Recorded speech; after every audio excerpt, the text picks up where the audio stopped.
ஓம் முருகா போற்றி, கந்தா போற்றி, கடம்பா போற்றி, கதிர்வேலா போற்றி, அறுபடை வீடு கொண்ட முருகப்பெருமானே போற்றி போற்றி.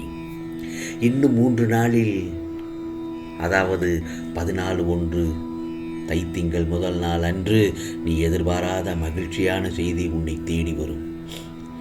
இந்த முருகப்பெருமான் சொல்வதை ஒரு 3 நிமிடம் மட்டும் கேள். நிச்சயமாக நடந்தே தீரும் என் செல்லவே.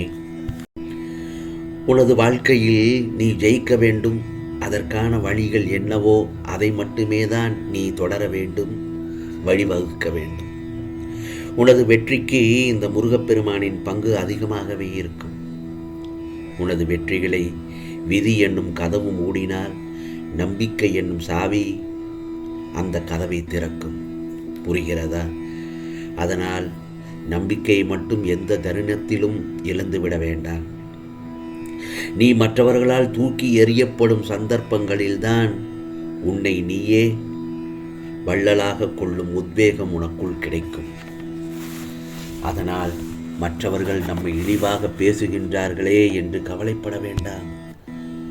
அது உனது வாழ்க்கையில் ஜெயிக்க ஒரு மிகப்பெரிய உந்து சக்தியாகத்தான் இருக்கும். வாய்ப்புகள் விலகி போவதை எண்ணி கலங்கி நிற்காதே என் செல்லமே.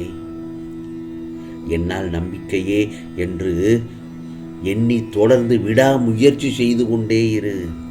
பிறகு நீ இழந்ததை விட மிகப்பெரிய வெற்றி உனக்காக காத்து கொண்டிருக்கின்றது. வெற்றியின் பரம ரகசியம் எங்கே ஒளிந்து இருக்கிறது என்று தெரியுமா? நீ செய்வதை விரும்பி செய்வதில்தான் இருக்கிறது. உன் உடலை, உன் உழைப்பை வலிமையாக்கும். உன் மனது காயப்படுத்தும் எந்த விஷயங்களையும் பெரிதாக எண்ண வேண்டாம். குறிப்பாக தோல்விகளும் துயரங்களும் தான் ஒவ்வொருவருடைய மனதையும் பெரிதாக வலிமைப்படுத்துகிறது. உனக்கு வந்திருப்பது எவ்வளவு பெரிய சோதனை என்று எண்ண வேண்டாம். உன் சோதனைகளை எதிர்த்து நிற்கும் தன்னம்பிக்கை எவ்வளவு பெரியது என்று எண்ணிக்கொள். நேர்மறையான எண்ணங்களே சோதனைகளை விரட்டி அடிக்கும் என் செல்லவே. அன்பை உன் இதயத்தில் வைத்துக்கொள். அறிவை உன் செயல்களால் காட்டு. ஆணவம் உன் கால்களுக்கு அடியில் இருக்கட்டும். தன்னம்பிக்கை மட்டும்தான் உன் மொத்த உருவமாக இருக்க வேண்டும். இதை நீ மட்டும் நன்றாக புரிந்து கொள். உன்னை யாருக்குமே பிடிக்கவில்லை என்று வருத்தப்படுவதற்கு நீ சந்தையில் விற்கப்படும் பொருட்களும் அல்ல. உன்னை உனக்கு மட்டும் பிடித்தால் போதும். வாழ்வில் தொடர் தோல்விகளும் சோதனைகளும் வரலாம். அவற்றை நம்பிக்கையுடன் எதிர்த்து நில். நாளை நீ வெற்றிக்கான படிக்கட்டுகளாக அமையும் ஒவ்வொன்றும். ஆகவே ஒவ்வொரு இரவும் தூங்குவதற்கு முன் சந்தோஷமான மனநிலையில் தூங்கு. தூங்கும்போது துக்கம், வேதனை, கஷ்டம், துயரம், நாளைய பிரச்சனை என்று எண்ணி எண்ணி உன்னை நீயே கஷ்டப்படுத்தி கொள்ள வேண்டாம். யாராலும் மாற்ற முடியாது. ஆனால் நடப்பதை மகிழ்ச்சியுடன் ரசித்து என்ன நடக்கின்றது என்பதை தொலைநோக்கு பார்வையுடன் கண்டு அந்த பிரச்சனைகளை தொலைவில் வைத்து பார்த்துக்கொள். அப்பொழுது உனக்கான பிரச்சனைகள் எல்லாம் சிறியதாக தெரியும். அந்த பிரச்சனையை கண்ணருகில் வைத்து பார்த்தால் உலகத்தை மறைத்துவிடும். அதே பிரச்சனையை தொலைவில் வைத்து பார்த்தால் உலகம் முழுவதும் நமக்கு சாதகமாக அமையும். இந்த முருகப்பெருமானின் அறிவுரைப்படி நடந்து கொள். ஒவ்வொரு முறையும் ஒவ்வொரு செயலையும் செய்யும் போது உனக்கு சாதகமாகவே எல்லாம் நிச்சயமாக நடக்கும்படி இந்த முருகப்பெருமான் உனக்கு ஆசீர்வதிப்பேன். அதே சமயம் நீ வாழும் வாழ்க்கைக்கு ஒரு நல்ல அர்த்தம் வேண்டும் தானே? உன்னை எல்லோரும் பெருமையாக நினைக்க வேண்டுமே.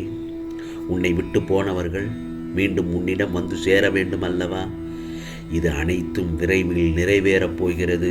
ஒரு நாள் நீ சற்றும் எதிர்பாராத விதமாக ஒரு நல்ல செய்தி நிச்சயம் உனது வாயிற்கதவை தட்டும். எத்தனையோ முறை உன்னை வீழ்த்தி பார்க்க ஆசைப்பட்டார்கள், முடியவில்லை.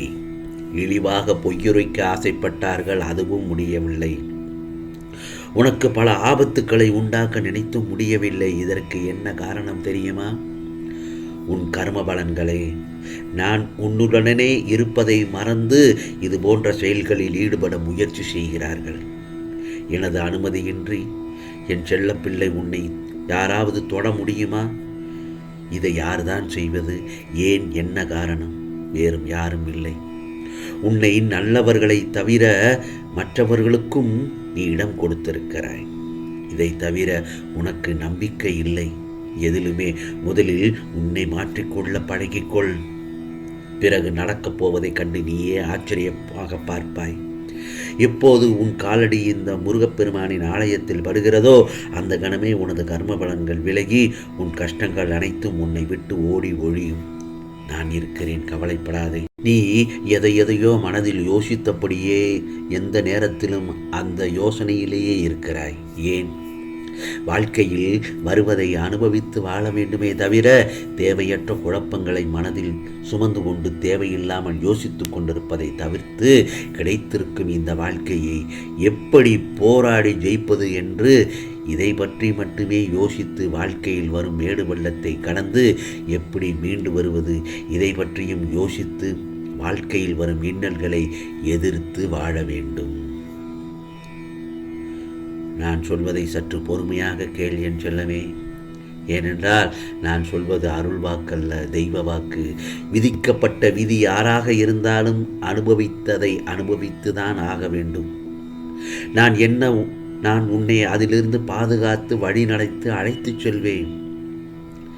என் அற்புதங்கள் நடந்து கொண்டுதான் இருக்கிறது. அதை நீயும் பார்த்து கொண்டுதானே இருக்கிறாய். உன் துயரங்கள் நீங்கப் போகிறது. மகிழ்ச்சியாக இரு.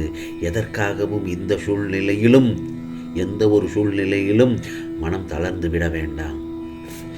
வஞ்சகம் செய்யாதவர் யார்? ஒருவரை காட்டு பார்க்கலாம். வஞ்சகம் செய்யாதவர்கள் இந்த உலகத்தில் யாருமே இல்லை. மனதை அலைபாய விடாமல் என்னிடம் தெரிவித்து பின் அதை செய்ய முயற்சி செய். உன்னை வீழ்த்தி பார்க்க நினைப்பவர்கள் மத்தியில் உன்னை இந்த முருகப்பெருமான் பாதுகாத்து நிச்சயம் அனைத்திலிருந்து வெற்றி பெற வைப்பேன். ஒரு சிலர் செய்யும் விஷயங்கள் உனக்கு வருத்தத்தை ஏற்படுத்தியது என்றால் அதை சொல்லி சண்டை போடாமல் அமைதியாக அந்த இடத்திலிருந்து விலகிவிடு.